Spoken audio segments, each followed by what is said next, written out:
We want certainty before action. We want to know that the business will work. We want to know that the speech we give will be great. We want to know that people will like and buy our book. We want guarantees. We want certainty. The problem is that life usually does not work that way. Certainty almost never comes first. Experience does. Experience will come first. So think about anything that you've ever been good at. Nobody picked up a guitar and just played beautifully the first day. Welcome to All Can, No Can't, the podcast where we toss out excuses, face our fears, and reclaim control. I'm Jeff Luther, your guide to mastering the chaos and turning obstacles into opportunities. Whether you're an entrepreneur navigating the ups and the downs of building a successful business or someone ready to rewrite the rules of your life, this is your space to grow, to push boundaries, and to embrace doing the hard shit that leads to greatness. Together, we'll explore stories of resilience, strategies for overcoming, and the mindset shifts that let you build a life on your terms. I use my experience with a life-altering diagnosis to help you find the can in every can't. So buckle up, because it's time to stop living in can't and start thriving in all can. You choose. Welcome back to All Can, No Can't. I'm your host, Jeff Luther, and this is where we find the opportunity in the obstacle. I'm doing a solo episode today, and it's something that happened a couple of days ago. I've been thinking about a quick instance with my youngest kid, Knox. Oh, and he's my favorite also. I have three boys, and Knox is my favorite. I had an agreement with him when I started this podcast that I would always call him my favorite anytime I talked about my kids. So Knox is my favorite. He walked in and he said, "Hey, Dad, I think I want to start making jewelry." He's been kind of tinkering around with making jewelry. I think I've talked about this before, but he's always making things with his hands. He does blacksmithing. He's made knives, candle holders, hooks, that kind of stuff. So that part didn't really surprise me. But what did is when he pulled his phone out and he showed me a picture of the ring that he wanted to make, that's what surprised me. I mean, it was gorgeous, right? Not my thing. But this super intricate detail, like just this really fancy looking ring, the kind you look at and you think, wow, whoever made that, they've been doing this for a while. That's some talent. And my first thought was not that he couldn't do it. My first thought was like, how do I help him? I wanted to encourage him to do what he wanted to do, but I wanted to make it as easy as possible because I knew there was no way in hell he was making that ring. So I was in a conundrum. We walked out to the garage. I was like, all right, dude, let's go check out your tools. Let's see what we got. See what you can use of mine. See if we can make this thing work. So he's got his forge set up, and his hammers are out and all that kind of stuff. When we start looking at the metals that he has, there's a metal place. Oh man, I wish I could post. There's a metal place where you can go buy remnants or scraps right near us. So you can buy these scraps of metal super cheap. So he's got all kinds of metals. And so I was trying to reverse engineer this thing. Like, okay, how do we figure out how to make this detail? Because the pieces that he's done, they're big. And this ring was small, so we were trying to find tools and maybe like heats it up. Maybe if we keep it in a vise, all these things. And I'm just like, man, like there's just no way. And I was really just buying time. I was trying to figure out how to coach him through this. And so I heard myself say, all right, dude, here's what I would do. And like the second those words came out of my mouth, I realized something that I wasn't talking about him anymore. I was talking about me.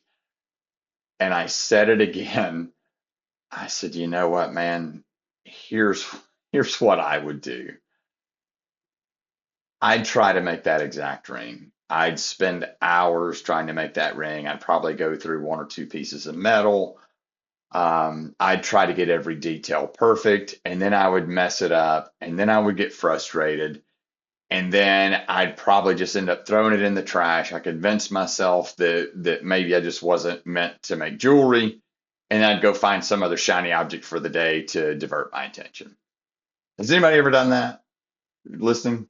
Well, obviously I have. Probably more times than I'd care to admit. So then I told him something completely different. I said, that's what I would do. But you know what, man?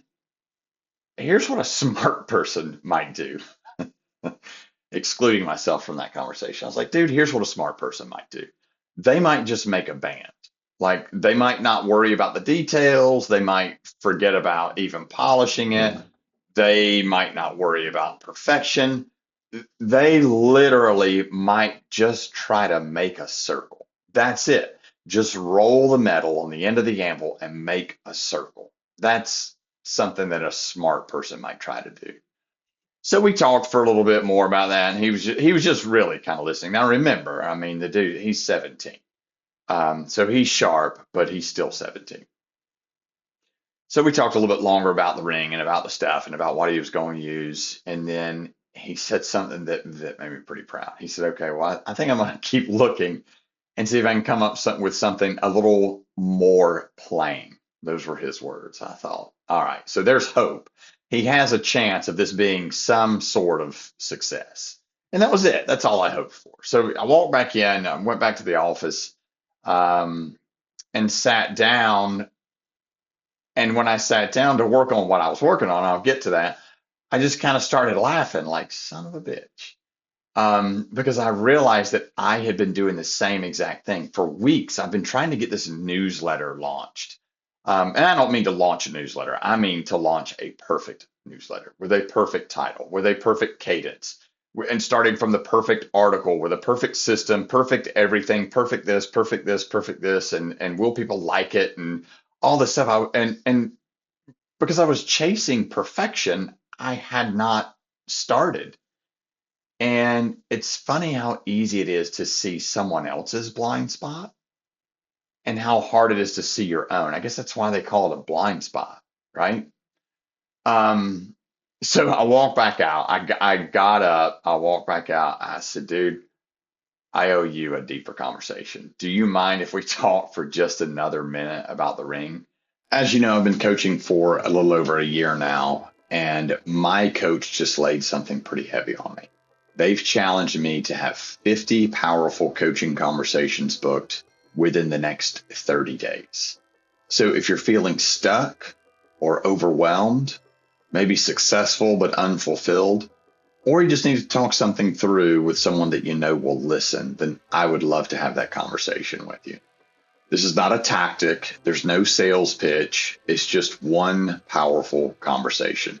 This is complimentary to you. So if you want in, send me a message and I'll send you the link. I got you. And he was like, yeah, whatever, in his perfect 17-year-old sarcastic voice. So I asked him, I said, man, what's the goal? He said, well, duh. The goal is to have a really cool ring. I said, okay, well, is that ring that you showed me, is that for sale? He said, yeah, probably. I said, okay. So then can I challenge you on your goal? He said, okay, in a very irritated teenager sort of way. I said, maybe the goal is to become the person that can create that really cool ring. Because if you want the ring, you can just buy the ring, but it doesn't sound like you want to buy the ring. So does maybe that sound more like the goal? He said, maybe I'll start by just seeing if I can make a band. Maybe in his words, he said, maybe I'll take one small step and see how I do. That's it. That's the magic. That is the really proud dad moment. Everything else is just a bonus. I was on a podcast as a guest 2 days ago, and we were talking about how with my heart, with my diagnosis, when all that happened, when I finally realized and what I was doing to change and all that kind of stuff. And she said, what are some things? Because I used to push, like, high performer, push, push, push, go, go, go. And she said, when you were pushing so hard, what are some things that you missed that you would tell people or caution people about, or that you would want back, or so, it was something to that effect. And she was looking for things like big events, birthdays, Christmas, holidays, all that kind of stuff. And I said, if I could do it over, I would want more moments. That's what I missed. I missed moments. And the moment could be, being at a lake with the boys. And, when my kids were like 3, 5, and 7, I mean, they were maniacs, maniacs. And being at a lake or being at a creek or being on a picnic or something like that, and one's in a mud puddle, one's poking at a bee's nest, and one's trying to get ants out of an ant hill, doing, just crazy shit that kids do. And me telling them, don't get wet, don't get in the mud, don't get those ants on you, don't do this, don't do this, don't do this. But that's a moment. That's a moment that I missed that I could have encouraged. So those are moments. And this with Knox, this was such a moment, and I'm so lucky to have it. Um, I think we all have a ring. Maybe yours is jewelry. Maybe it's starting a business. Maybe it's losing 20 pounds or 50 pounds or whatever. Maybe it's writing a book. Maybe it's changing careers. Maybe it's just starting a podcast. Um, or maybe it's finally having that conversation that you've been avoiding for a while. Whatever it is, we spend so much time staring at the finished product that we never take the first step. I think I know a piece of why we do that. I don't think it's laziness. I think it's certainty. We want certainty before action. We want to know that the business will work. We want to know that the speech we give will be great. We want to know that people will like and buy our book. We want guarantees. We want certainty. The problem is that life usually does not work that way. Um, Certainty almost never comes first. Experience does. Experience will come first. So think about anything that you've ever been good at. Nobody picked up a guitar and just played beautifully the first day. Nobody became a great parent the first week. I mean, holy cow, that was uh, a disaster in the best of days. Um, Nobody became a great leader because they got promoted. Those things are practiced. They're earned. They're earned with experience. They're earned one conversation, one mistake, one uncomfortable decision, and just one ordinary Tuesday at a time. As my kids got a little older, like middle school age, and they started doing teenager things like go into the movies, and they would be had to be home by 10. And, when they were out like really past dark, and it wasn't they didn't have a fishing rod or on a bicycle when they were doing like teenager stuff. Something I told them every time they walked out the door: decisions follow you. Make good ones. At the time, I meant like, be cool, like drive careful, make good choices, treat people well. And as they got older, I was like, don't get anyone pregnant. It's like that was it. Decisions follow you. Um, but I've started hearing that sentence a little differently. Decisions, they don't just create consequences, they create us. Every decision becomes another vote for the kind of person we're becoming. Every workout, every decision to hit snooze, every difficult conversation that we have or that we avoid, every time you keep a promise to yourself, every time you commit to doing something and you do it, every time you break a promise to yourself, you're becoming someone. Whether you realize that or not, it is happening. Life shapes us. That's why I don't think the ring was ever really the point.